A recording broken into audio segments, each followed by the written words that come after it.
Okay, in today's video, what I'm going to do with you, I'm going to do a live screen share with you, and we're going to go through the process of finding a product, then the process of how much should you pay for the product to be profitable, then we're going to go how to find a manufacturer for the product, and then at the end of that, we're going to go over should you get an FNSKU number or should you get a UPC number, because there's some rumors out there you should have both.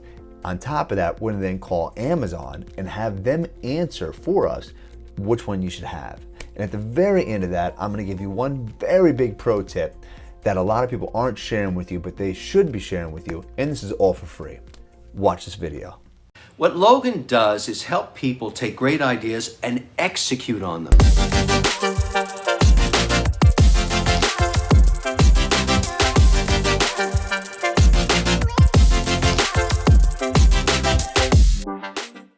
Okay, so there's a lot of different softwares out there that'll help you find a niche by kind of cutting out those different processes. But what I want to do with you guys today is do it the old school way. And the old school way is just going and searching, all right? Now, I'm bringing up a topic right now because of COVID, what's going on. A lot of the salons and the barbershops are closed. My wife was saying, I want to buy this stuff so I can cut your hair for you. I said, okay, great. So I started searching online. I started searching for hair cutting scissors sets, stuff like that. And I was able to find something that might be worthwhile jumping into. So I want to share that with you right now. So let's go ahead and look at my screen. Okay, I've already gone ahead and I put in hair cutting scissors set, because that's what I was talking about before with my wife wanting to cut my hair.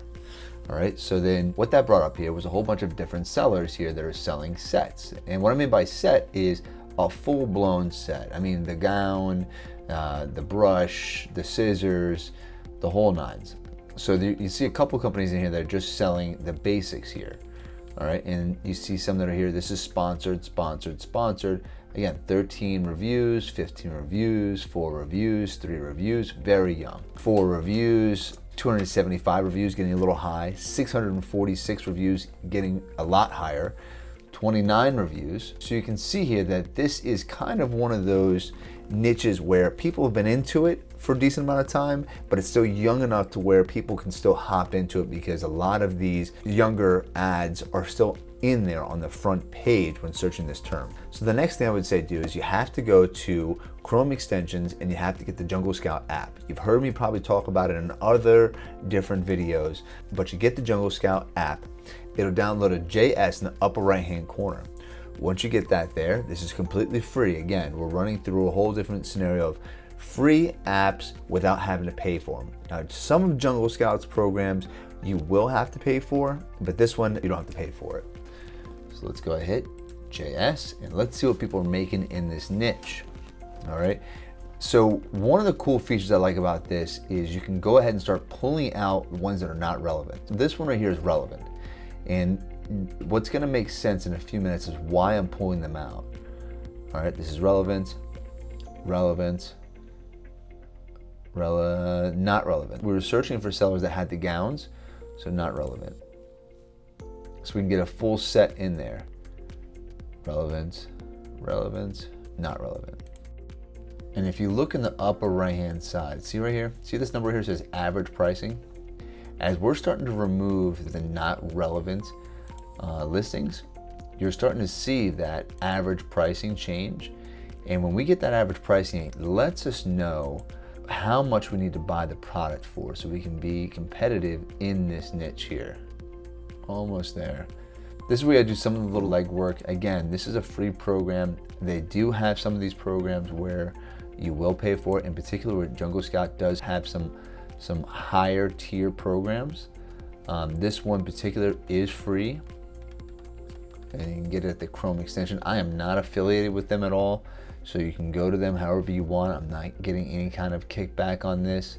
Again, I like to give everything out that I'm working with for free. Sometimes I will have to use some paid programs, but I'll let you know about that when I'm paying for it so that you know, hey, look, this is something I do have to pay for, don't have to pay for.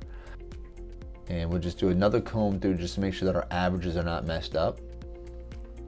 So $24.92 is where we want to be at. That's roughly going to put us at $5. It's going to put us a couple cents below it, but I'd say just round up to $5 to be safe. So $24.92 gives us the average right here. And what I would typically do with that is, I'm gonna round it up 8 cents so it's an even number. What I would do with that was I would divide it by 5. And when I'm dividing it by 5, I'm taking into account for product costs, marketing costs, Amazon costs, return and other admin costs, and then profit. All right, you want to make sure you have a buffer in there for all of those costs that you're going to incur when selling on Amazon. If you don't leave that buffer with the 5x, you leave yourself with having less profit just in case one of those other numbers become distorted somehow. All right, but now that we've found our number of $5, then I would go to Alibaba. It's alibaba.com, haircutting barber set. All right. So now what we're gonna do is we're gonna search down here. And again, we're searching for things that are relevant to the items that are for sale here, which are full-blown sets. We're talking about scissors, we're talking about the gown, all that stuff here. So let's go ahead and let's browse through. So these aren't relevant, not relevant. Now with Alibaba, you do have to play around with some of the terms. It might take a little digging to search around here and there to really fit what you're looking for, but eventually you will be able to pull something up. Here we go, so $5.69. That's clearly above where we wanna be at. That's their floor, which is $5.69, then going up to $6.49. Here we go. So $4 to $9, all right? Their minimum set is 100, so you have to purchase that. Now also keep in mind that all of these sellers are negotiable. It's not a firm number. That's not the last number that you're gonna receive from them. So but at least you know that you're gonna be able to fall below the $5 range, which is where we wanna be at. We wanna be at 5 or below. So this is where I would go ahead and I would reach out to them. Also, I want you to keep in mind here, on the right-hand side, they have 3 diamonds. They have a 4.8 star, all right? And they also have 4 years in business. Also, I wanna bring this up here, trade assurance. Trade assurance basically means that Alibaba will protect your order. And here's the other one as well. I wanna bring this up, payment terms, which is a really good thing for someone who's just getting started in business. So not only are they allowing you 60 days to pay the invoice, not only are they giving you trade assurance as well, but they're also hitting the number below where we need to be at for this product. Think about everyday things that you do in your life every single day, which in my scenario here, due to COVID, I was like, let me see what scissors are like. You could be like, I need some more silverware, or I'm looking for more beach towels. Whatever it is, you're then gonna look for that. Then you wanna go and you wanna see if, can you make money using the app called Jungle Scout? You wanna make sure it has low reviews, and then you wanna make sure that you're gonna take it and divide it by 5 on the average sale so that you can make sure that you know what's your number you need to purchase it at. Okay, so a common question I hear from people is, Logan, do I need an FNSKU code or can I use a UPC code? FNSKU stands for Fulfillment Network Stock Keeping Unit, and a UPC stands for Universal Product Code. So a UPC you definitely need. You should get that right off the bat. And I'm a firm believer in UPCs because of the fact that I sell on more than just Amazon. I also sell on other platforms such as eBay, Etsy, all these other platforms, along with when you take your brand and you grow it to a big box store such as Target, Buy Buy Baby, Bed Bath Beyond, you'll start to need those UPC codes for them as well. But circling back, do you need an FNSKU code or do you need a UPC? I would say just go for the UPC. You don't really need the FNSKU code. I know there's some videos out there that are saying that you need both of them, both the UPC and then you have to then go get the FNSKU and then place it on top of each individual product. That's not needed. In fact, what I'm gonna do to prove that for you is let's call Amazon right now. I just put the request in and they're getting ready to call me any second. Okay, here they are. In order to help expedite your request, please listen to the following options. If you have a question regarding fulfillment by Amazon, press 1. What I'm going to do is I'm just going to hold, because if I select for all the issues, stay on the line. Press pound. If I press a button, they're diverting you to, they can't take calls right now. So we're just going to let it roll to where it's going. And we might not even get someone who knows what they're talking about. So expect to be bounced around to different departments. We'll find out right now.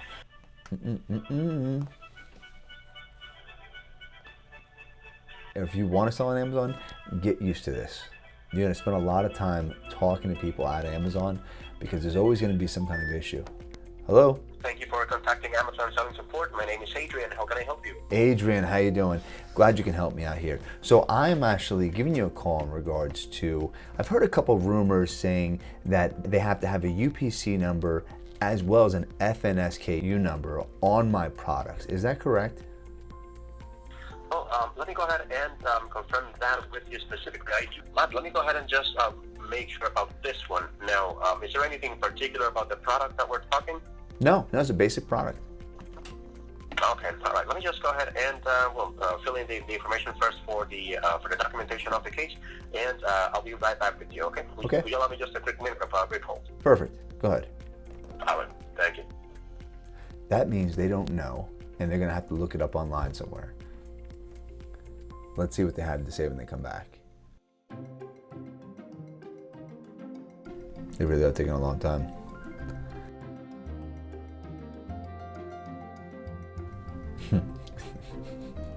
They must be calling around different friends to find out what the answer is.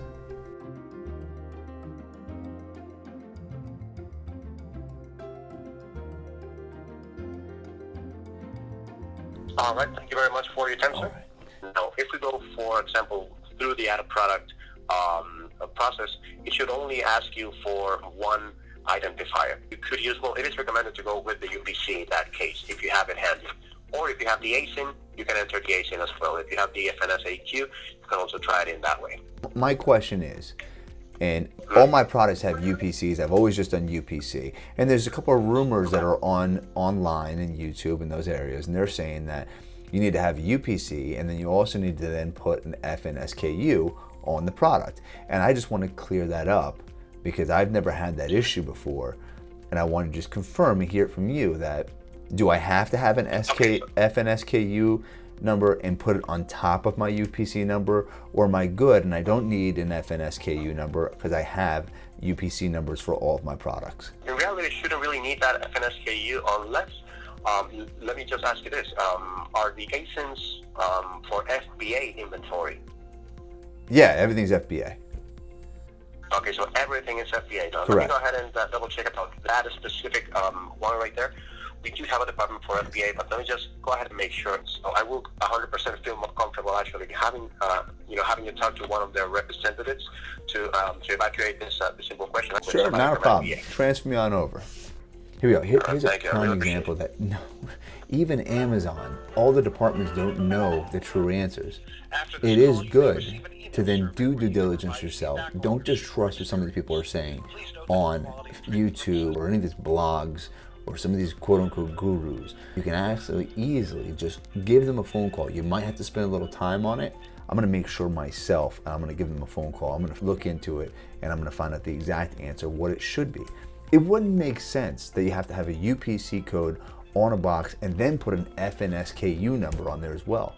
They're gonna sit there and scan both of them. It doesn't make sense. I'm telling you right now, what you need is just a UPC code. And thank you for calling Amazon Seller Support. I want to just clear up a question here. Do I need to have a UPC plus an FNSKU number on my product, or is just a UPC sufficient enough?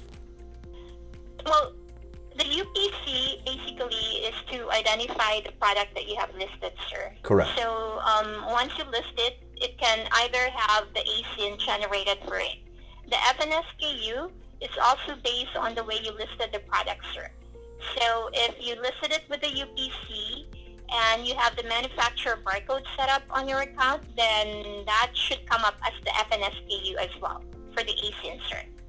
The only time that you would need an FNSKU, sir, you're getting an error in the shipment. So circling back to this, if I own the UPC and I own the ASIN because I own the UPC that started the ASIN, I would not need an FNSKU because the UPC would become the dominant tracking number that myself as well as Amazon would use to track my product where it is in the fulfillment centers, correct? That is correct, sir, yes. Great. Okay. Thank you so much for your help. You have a good day. Thank you. Bye-bye. So just under 11 minutes just to get the answer to that. But at the end of the day, we have the correct answer for it now. Do you need an FNSKU number or UPC? Do you have to have them together? No, you don't have to have them together. Do you need an FNSKU number? No, you don't need it. Do you need an FNSKU number? Yes, only if you don't have a UPC number. Only if you're taking your product and you're putting it on someone else's listing. That's when you need an FNSKU number. For most of us out there, we're gonna be using a UPC number because it's gonna be your individual product. You're gonna be private labeling. You're not gonna be doing someone else's product underneath their buy box, all right? So remember, you just need a UPC number if you're going to be doing private labeling and doing your own branding. I do not suggest trying to sell someone else's product underneath their listing. It's just gonna be a bidding war and it's not gonna be worth your time. The pro tip for this video, what I'm gonna give you is you must get a trademark. And the reason why you have to get a trademark when dealing with Amazon FBA or Amazon in general is because it opens up other avenues for you. It allows you to then get brand registry. Once you have brand registry, you now have access to a different form of marketing that other people did not have access to because you're considered a brand. In addition to that, you also get protection. What do I mean by protection? That is, if anybody were to infringe on your brand, normally, if you don't have brand registry, you then try to put a ticket into Amazon and then wait in line. They say they can't help you or they're not responsive. It's just not a lot of fun to try to work with them. But once you're part of brand registry, you now have access to a whole nother tier of customer service where you're not waiting as long, as well as you're also having your cases addressed a lot quicker. Once you find that someone is infringing on your brand, you then simply put a ticket in and it's addressed immediately. Another perk of being part of brand registry due to the fact that you have a trademark is you get a better layout for your page, which would then better give the buyer more of an edge to then purchase the product from you. It allows you to stand out against the competition who's not thinking outside the box and not thinking ahead by getting the brand registry and the protection that you're going to do. If you want to learn more about trademarks, patents, because you're going to start creating innovative ideas, if you want to learn more about that, join our group. It's called FBA Innovators. The link is directly below. As well as if you want to learn more about what FBA is, what private labeling is, how trademarks work and patents work, I have a cheat sheet below. Click on that link. It'll bring you directly to the cheat sheet completely for free. If you want to keep learning more about how this stuff works, hit the subscription button and I'll see you in the next video. That's what it's all about. Great ideas married with executional skills, and that's what Logan John is all about.